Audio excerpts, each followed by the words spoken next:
ಪದೋನ್ನತಿ ನಿರಾಕರಿಸಿದ ಉದ್ಯೋಗಿ ವರ್ಷದೊಳಗೆ ಮರುಪರಿಶೀಲನೆ ಕೇಳಲಾಗದು. ಉದ್ಯೋಗಿಯ ರಿಟ್ ಅರ್ಜಿ ವಜಾಗೊಳಿಸಿದ ಹಿಮಾಚಲ ಪ್ರದೇಶ ಹೈಕೋರ್ಟ್. ಈ ತೀರ್ಪಿನ ಕುರಿತ ಒಂದಿಷ್ಟು ಮಾಹಿತಿ ಇಲ್ಲಿದೆ. ನಮಸ್ಕಾರ. ಇದು ನಿಮ್ಮ ಕೋರ್ಟ್ ವೆಬ್ ನ್ಯೂಸ್.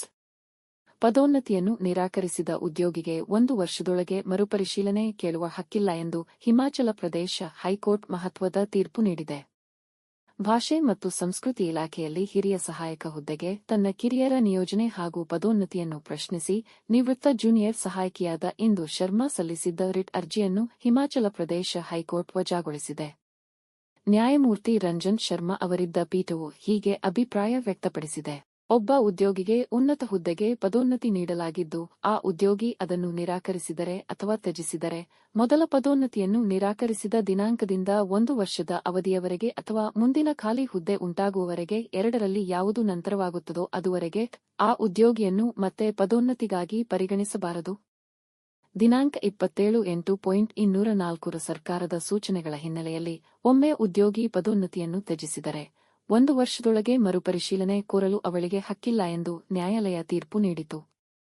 ಅರ್ಜಿದಾರರು 1985ರಲ್ಲಿ ಸೇವೆಗೆ ಸೇರಿದ್ದು, 1995ರಲ್ಲಿ ಜೂನಿಯರ್ ಸಹಾಯಕಿಯಾಗಿ ಪದೋನ್ನತಿ ಪಡೆದಿದ್ದರು.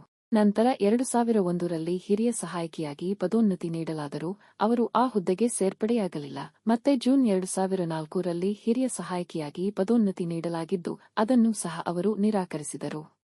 ನಂತರ ಇತರ ಅಭ್ಯರ್ಥಿಗಳಿಗೆ ಹಿರಿಯ ಸಹಾಯಕ ಹುದ್ದೆಗೆ ನಿಯೋಜನೆ ನೀಡಲಾಯಿತು.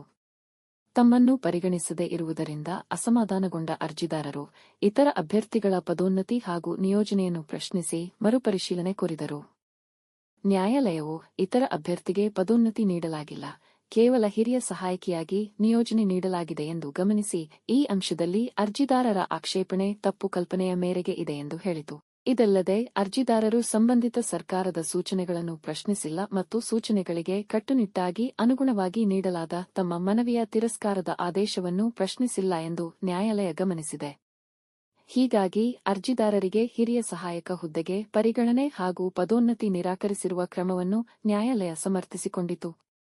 ಪ್ರಕರಣದ ಶೀರ್ಷಿಕೆ: ಇಂದು ಶರ್ಮಾ ವಿರುದ್ಧ ಹಿಮಾಚಲ ಪ್ರದೇಶ ಸರ್ಕಾರ ಮತ್ತು ಇತರರು.